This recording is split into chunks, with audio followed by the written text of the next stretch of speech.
Hello everyone, welcome to section 1.9 of chapter 1, Chemistry and Measurements. This will be the problem solving section. Now you've all been really looking forward to this. This is where we're going to take all of those things that we've been learning through the whole chapter and learn how to solve some problems with it. So there is a recommended way to do this, okay? And so if you're going to solve a problem, first, you need to identify what you're given and what unit goes with that. Then you need to look and see, okay, where am I going? What is the needed unit? So the way I put this usually is start with what you've got and know where you're going, because that way you won't get confused. It's kind of like having a map when you start out on a trip. So in this example here, the person has a height of 2 meters. And what is that height in inches? Okay, well, you're given units of what? Meters, and it wants you to convert it to inches. So the first step to this is just really identifying what is asking for.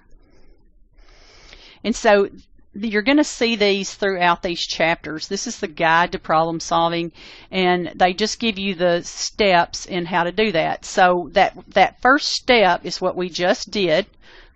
State the given and needed quantities.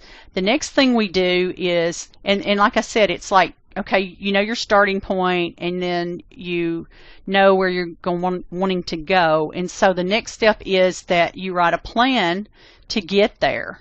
Okay, and so you write a plan to convert the given unit to the needed unit, and that's kind of like getting your map out. And then you put those equalities into that equation, and then you can cancel your units, and then you set up your problem. And then once you've done these 3 steps up here, the 4th one is super simple to do. I do this a little quicker than this. You have very detailed instructions on how to do these, and so if you need more help with it, by all means go through those steps. In the solutions for these learning checks and in these examples, they will show you exactly step by step how to do it. So if you feel like I'm going a little fast for you, then you've got extra things to look at to help you. Okay, so when we set the problem up, it says how many minutes are in 2.5 hours. Now see, they reversed it on you this time, but since it's got the number with it, the given is the hours, the 2.5 hours. Where you're going is minutes. Okay, so where you're starting from is hours, where you're going to is minutes. And so what you're going to do is you're going to write a plan going from hours to minutes. Okay, so what are the equalities that you could use with minutes and hours? Well, you know from our previous work that there's 60 minutes in 1 hour, as it shows here. We can do it one of 2 ways. We can do 60 minutes over 1 hour, or we can do 1 hour over 60 minutes. Now, since we're going to start with our 2.5 hours, because that's what we're given, that conversion factor needs to have hours on the bottom, so we can cancel that as they're showing you here with this blue. So the conversion factor we use will have the 60 minute on top and the 1 hour on bottom. So when we multiply that out, that gives us 150 minutes. Now we used 2 significant figures. Don't forget those, because the 1 hour and the 60 minutes, those are defined, so we don't worry about those. Most of these problems, you're going to get your significant figures for your answer in whatever the information was that it gave you. In this case, 2.5, which has 2 significant figures, so we report our answer in 2 significant figures. Here's our problem to work in the learning check. So go ahead and put me on pause for a minute and try to see if you can work this one out. You're going to go from meters to centimeters, and I know you can do that one because you remember. Okay, so what do we start with? Well, we start with what we've got. I wouldn't want to hold a rattlesnake in my hand, but I could if I wanted to. So 2.44 meters is what we start with. And what are we going to do? We got to go to centimeters. I know that there are 100 centimeters in 1 meter. All right, so I know that that's going to be my conversion factor, and I know that what's got to go on the bottom? Meters, because I've got to be able to cancel meters. So 1 meter and then the 100 centimeters will go on top. That's going to work out perfectly because I will cancel those out, and that should give me what? 244 centimeters. Okay, and that's going to have how many significant figures? 3. Very good. How many minutes are in 1.4 days? Now, I don't know about you guys, but I don't know how many minutes are in a day. You might, or you might could look it up. Some of your calculators even have it. But since I don't know, what I'm going to do is I'm going to say, okay, I know that there are 24 hours in a day. Okay, so 24 hours equals 1 day. And I know that in an hour there are 60 minutes. See what I'm doing? So I don't have to know every conversion factor in the world. I just have to know a few. Okay, so with these two pieces of information, I can go from days to minutes. Okay, so I start with what I'm given, which is 1.4 days. And I like to do them like this, and you can multiply by individual conversion factors if you want to, but this is just another way that some of us do this. All right, what's going to go on the bottom right here? Yeah, days, because I've got to get rid of days first. Okay, so oops, it's just 1 day, and there are 24 hours in 1 day, so I cancel days. Then I'm at hours, but what do I want to be at? Minutes. Okay, so over here I'm going to need minutes. All right, so I know that what's going to go down at the bottom? Hours, right? Sorry. Hours. Okay, so 1 hour and then 60 minutes goes up there because it's equal to an hour. So that allows me to cancel hours, and I'm left with minutes. And this is a great way to tell if you've got your answer right or not. You make sure that your unit is right. And so once you do that, you just have to multiply those out. And I believe what we're going to get is 2,000. Is that what y'all got?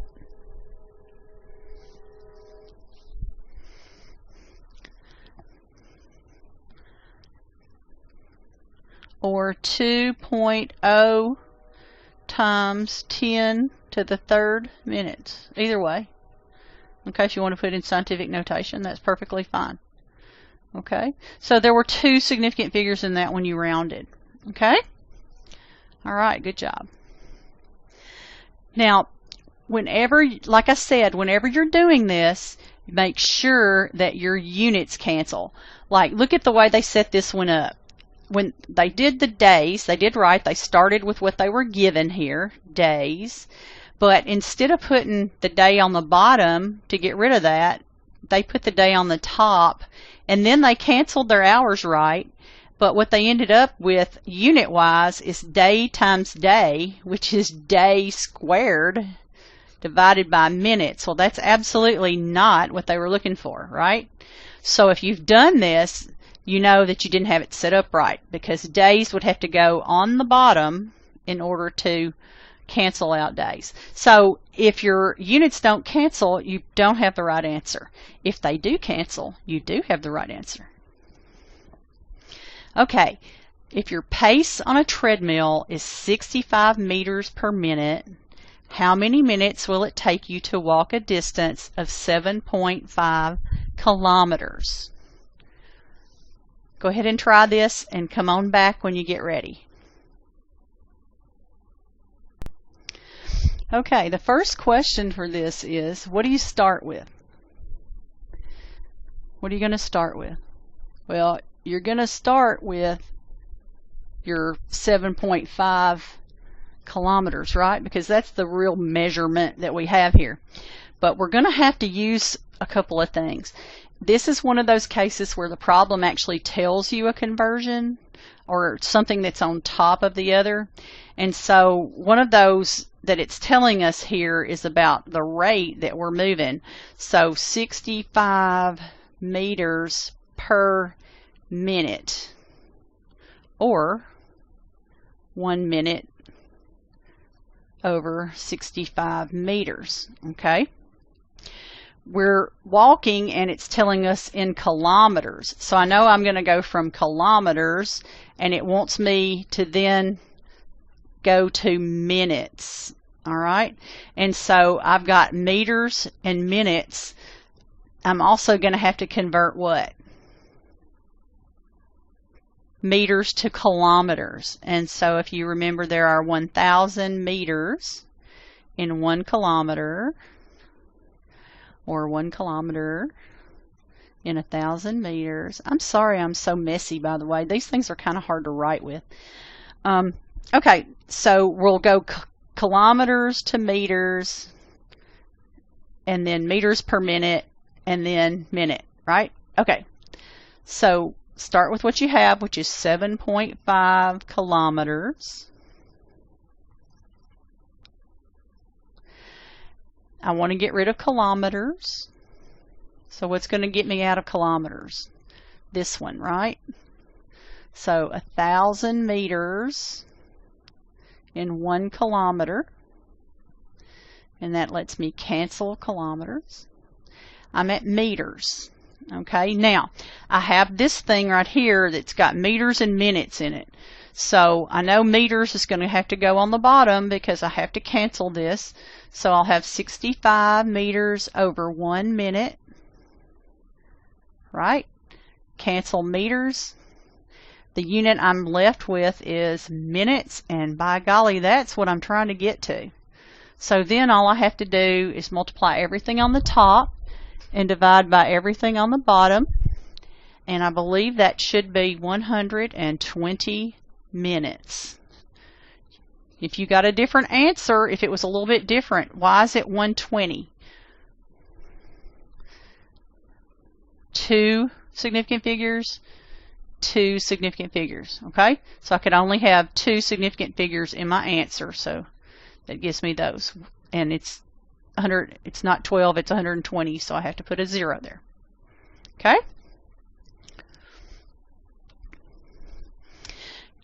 I talked about this body fat before, and I kind of told you, what we could do, and this is just taking the total mass of a person, which is 85 kilograms, times that percent, which gives you 11 kilograms per 100 kilograms, because it tells us up here it's 11%.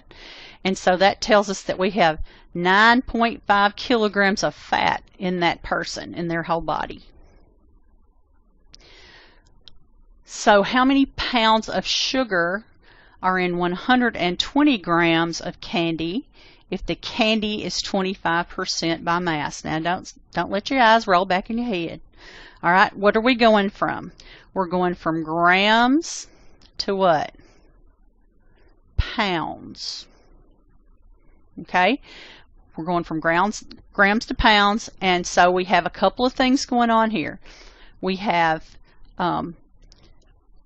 25 grams out of 100 grams, right? 25 grams of sugar per 100 grams of candy. The other way to write that is the 100 grams of candy divided by 25 grams of sugar. Okay, so that's 2 of our conversion factors that are possible. And we're also going to have to go from grams to pounds. And if you can look this up if you want, but I'll tell you, there are 454 grams in 1 pound. And if you didn't know that, but you remembered the 2.2 pounds per kilogram. You could even go at it that way. So there's not always just one way to solve this because there's more than one conversion factor, but these are the ones we're going to use. These go ahead and write this other one so you won't think I forgot that it can go either way. Alright, so we start with what we could hold in our hand, which is 120 grams of candy. It's important that we remember that part. Alright, and then we know the next thing that's going to go down here is what? Grams. We know that there are, and it's got to be grams of candy, by the way. That's what that is. Alright, so we know we've got 25 grams of what? Sugar per 100 grams of candy. So that gets rid of grams of candy. We're left with grams of sugar. We want to know pounds. So we know what's going to go on the bottom. Grams. You're getting it. Okay, so there's 454 grams of sugar per pound of sugar. So that'll cancel that, and then that will allow us to multiply everything on the top. And when I do this on a calculator, I literally do this. I multiply 120 times 25 times 1, and I put that number, and then I divide it by, and then I draw the line to divide, and then I do 454 times 10 and do that number, and then I divide it, because a lot of times people will mess up in their calculation because they put it in there a little bit wrong. And when you do that, well, you just don't want to, because that will actually cause you to mess up sometimes in your answer. So and you don't want to mess up like that, because there's enough places to mess up when you're doing math. You don't want to do a place where it's just kind of crazy. And so actually the answer that I got to this is 0.066 pounds of sugar. And I think the book actually does it a little bit different. They use the grams and the pounds a little bit different. But like I said, there's more than one way to come up with the answer. So go ahead and make sure that you understand how we've set them up. That's the most important thing, because some of these little small differences in your answers and how you round and things, and don't round till the end. That's pretty much what I do, and that way you can do it the same way I do. All right, we are done with section 1.9. If you're still with me, section 1.10 is the last one in this chapter, and it kind of pulls everything together, and we're going to look at a concept called density. So I will talk to you soon.